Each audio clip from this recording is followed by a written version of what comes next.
Minat tadi. Minat mana? Sebelah ni.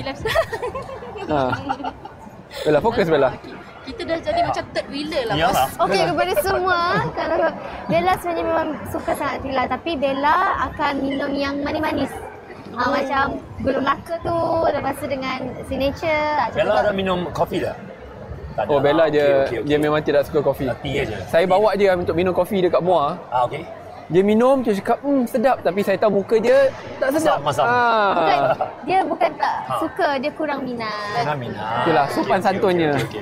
So what about chocolate? Ada minum coklat? minum. Okey. Oh, she loves Kita chocolate. punya Yeah. number one chocolate tu salted dark chocolate. Ini dark sini chocolate dia. sini. Ni. Okey. Salted Ini dark number one dark chocolate chocolate. number one. Ini dia. Kak Wabi, tolong kita.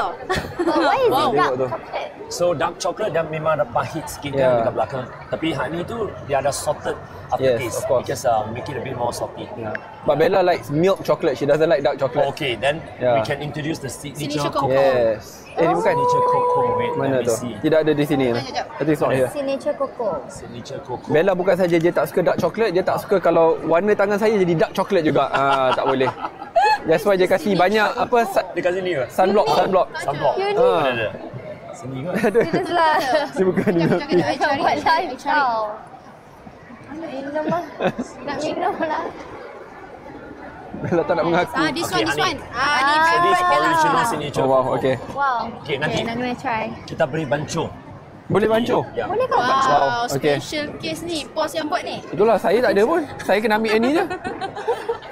Biasalah Thank YB.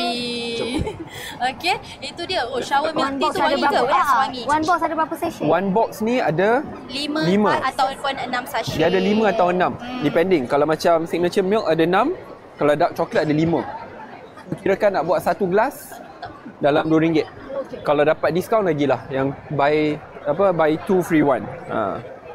Alright, saya dah tolong repeat kali ketiga hazelnut chocolate, cocoa dan dark chocolate sedap sangat. Ha. Thank you so much. Dia tanya outlet ada jual tak? Itulah. Tak ada.